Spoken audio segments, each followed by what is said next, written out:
Bonjour à tous et bienvenue dans Génération Reconversion. Avec nous dans cette édition spéciale, Sylvain Leclancher. Bonjour. Bonjour. Vous êtes directeur de projet à la région Île-de-France. Alors la région présente sur le salon dédié à la reconversion avec un objectif majeur, c'est la reconversion olympique, c'est ça? Oui, tout à fait, c'est bien ça. C'est vrai que tous les acteurs publics et privés se sont encore accordés sur une chose, sur la réussite des Jeux, que la fête soit belle, elle était exceptionnelle, mais aussi que les Jeux apportent un héritage pour le territoire qui les accueille, et ici l'Île-de-France. Donc un héritage en matière d'emploi. Et mon emploi après les Jeux en Île-de-France incarne cet héritage emploi des Jeux. Voilà, parce qu'il faut raconter un petit peu l'histoire. Les Jeux ont créé des emplois, des gens ont travaillé. Après, suite aux Jeux, il fallait changer d'entreprise, changer parfois de métier. Et vous êtes un acteur de cette reconversion ou de replacement de toutes ces personnes qui se sont mobilisées pour cette belle fête. C'est bien ça en fait. Vous avez à peu près 150 000 personnes qui ont travaillé en Île-de-France pour les Jeux, sans compter les bénévoles. Et la région Île-de-France, France Travail, ont beaucoup accompagné par la formation en amont des Jeux pour que les Franciliens puissent accéder à l'emploi, puissent travailler pendant les Jeux. On a formé plus de 50 000 personnes depuis 2021 pour un budget de 350 millions d'euros, donc un investissement public important dans les domaines de la sécurité, des transports, de la logistique, du nettoyage ou de l'hôtellerie-restauration. Et en fait, on s'aperçoit que plusieurs milliers de personnes qui ont été formées, qui ont travaillé pour les Jeux, se retrouvent aujourd'hui sans solution, puisqu'ils ont été embauchés sur des missions de courte durée. Voilà. Et c'est vrai que pour ces personnes qui ont vécu une expérience professionnelle unique, on va dire, ça doit représenter un booster pour leur CV. Donc aujourd'hui, on regarde pour chacune de ces personnes sans solution, en recherche d'emploi, si on peut leur proposer un poste sur des métiers qui recrutent, sur des métiers en tension. Voilà, et ces métiers-là étaient déjà des métiers en tension. Donc, a priori, après des petites vacances bien méritées quand même, après ces Jeux qui ont été intenses. Aujourd'hui, comment vous travaillez? Vous êtes en contact avec les entreprises, vous faites le rapprochement, vous travaillez avec, j'imagine, France Travail. Comment vous intervenez exactement? Alors, mon emploi après les Jeux en Île-de-France s'incarne notamment par un portail digital qui met en relation les demandeurs d'emploi avec les entreprises qui recrutent. Autrement dit, c'est la mise en visibilité, on va dire, des opportunités professionnelles après les Jeux offertes par des entreprises dans une démarche qui est pilotée par la région Île-de-France, par France Travail, par l'État, en lien avec Paris 2024.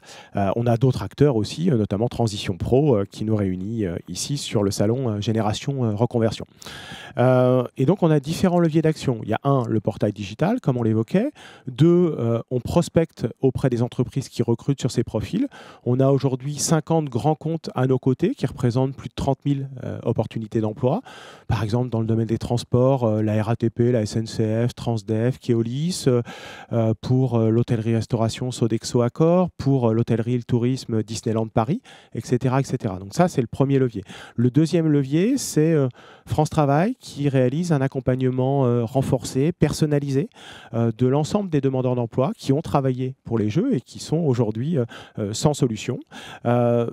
Tout en leur proposant des programmes de formation complémentaires s'il y a besoin et aussi des passerelles métiers pour aller vers un autre métier, le cas échéant, on pourra en reparler. Et puis le troisième levier, ce sont des événements de recrutement sur lesquels nous sommes présents, sur lesquels nous avons un stand, Mon emploi après les Jeux en Île-de-France, pour faire venir les entreprises et les candidats et assurer cette rencontre. Alors pour le portail, si ça vous intéresse, il faut aller sur www.francetravail.fr dans la rubrique région et /Île-de-France pour être très précis.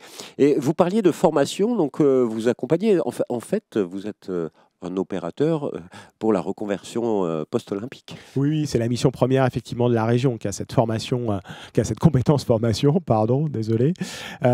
Et la région effectivement commande des formations, achète des formations et permet derrière aux demandeurs d'emploi en fait de se former avec une qualification, un titre professionnel. Voilà. Parce qu'il faut le rappeler à nos téléspectateurs, la région finance énormément de formations. C'est le premier opérateur de financement des formations. Oui, c'est ça. C'est un budget qui est de l'ordre de 600 millions d'euros par an à peu près.